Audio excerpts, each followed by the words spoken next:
నాకు నీకు పోలికేంది బండి సంజయ్ కిషన్ రెడ్డి అని నేను అడుగుతున్నా. మీకు ఓట్లు అడిగే అర్హత ఎక్కడిది, హక్కెక్కడిది అని నేను అడుగుతున్నా. 8 ఎమ్మెల్యేలు 8 ఎంపీలు ఇస్తే సిల్లి గవర్నర్ తెచ్చినవా? ఆయన అంటుండు లక్షల కోట్లు ఇచ్చినామని. లక్షల కోట్ల నేను లెక్క చెప్పదలుచుకున్నా బండి సంజయ్ గారికి, కిషన్ రెడ్డి గారికి. ప్రతి రూపాయి కేంద్ర ప్రభుత్వానికి ఇన్కమ్ ట్యాక్స్ అనుకోండి, సిజిఎస్టీ అనుకోండి, పన్నుల రూపంలో కేంద్రానికి మనం 1 రూపాయి చెల్లిస్తే కేంద్రం తిరిగి 42 పైసలు మనకిస్తుంది. అదే బీహార్ 1 రూపాయి చెల్లిస్తే 7 రూపాయల 6 పైసలు బీహార్కి ఇస్తారు. ఉత్తరప్రదేశ్ 1 రూపాయి చెల్లిస్తే 3.5 రూపాయలు ఉత్తరప్రదేశ్కి ఇస్తారు. నేను అడుగుతున్న కిషన్ రెడ్డిని కేంద్ర మంత్రిగా, 1 రూపాయి బీహార్ చెల్లిస్తే 7 రూపాయలు ఇస్తున్నావు, 1 రూపాయి ఉత్తరప్రదేశ్ ఇస్తే 3.5 రూపాయలు ఇస్తున్నావు, 1 రూపాయి మేము పన్ను చెల్లిస్తే 42 పైసలే మా తెలంగాణకి ఎందుకు వస్తున్నాయి? మా సొమ్ము మీరు దొంగిలించిండ్రా, మీ సొమ్ము మాకిచ్చిండ్రా? లెక్కలు తేల్చుకుందామా కిషన్ రెడ్డి? చర్చకు సిద్ధమా? బీహార్ ఉత్తరప్రదేశ్కి అన్ని నిధులు ఎందుకు? నా 4 కోట్ల తెలంగాణ ప్రజలకి అన్యాయం ఎందుకు అని నేను కిషన్ రెడ్డిని సూటిగా అడగదలుచుకున్నా. ఇవన్నీ ఎందుకు ప్రస్తావిస్తున్నా అంటే, చదువుకున్న విఘ్నులైన పట్టభద్రులు ఇవన్నీ ఆలోచన చెయ్యండి.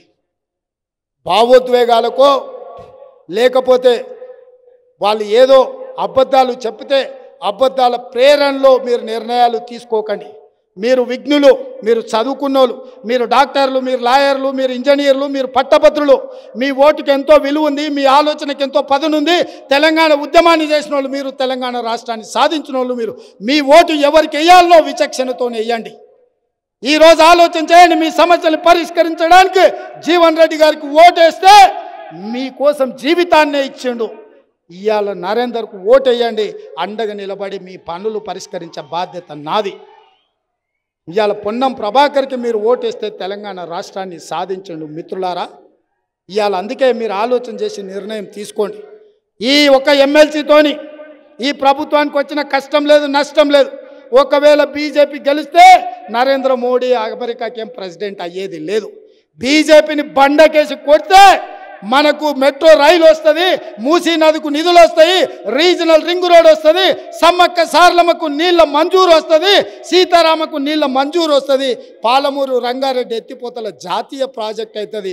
బీజేపీని బొంద వెట్టుండ్రి, తెలంగాణకు నిధులు సాధించుండ్రి, మిగతా సమస్యల్ని పరిష్కరించే బాధ్యత నాది అని మీ అందరికీ తెలియజేస్తూ మరొక్కసారి విజ్ఞప్తి చేస్తున్న ఆల్ ఫోర్స్ నరేందర్ రెడ్డిని ఎమ్మెల్సీగా గెలిపించండి. పట్టభద్రుల ఓటర్లలో ఉన్న ఓట్లు 50% ఒక్క కరీంనగర్ జిల్లాలోనే ఉన్నాయి. మీరు మీ బిడ్డను ఆశీర్వదించండి, మీ బిడ్డను గెలిపించండి. మీ సమస్యలు పరిష్కరించే బాధ్యత నేను తీసుకుంటా, మీ సోదరుడు. కానీ మీ అందరికీ తెలియజేస్తూ మీ దగ్గర సెలవు తీసుకుంటున్నా. మీ అందరిని కూడా మనస్ఫూర్తిగా అభినందిస్తున్నా. గెలిపించండి, మీ సమస్యల్ని పరిష్కరించుకోండి. మీ ఓటే మీ ఆయుధం. మీ ఓటు అనే ఆయుధంతో బీజేపీ బీఆర్ఎస్ కుట్రల్ని ఛేదించండి అని తెలియజేస్తూ మీ అందరి దగ్గర సెలవు తీసుకుంటున్న మిత్రులారా.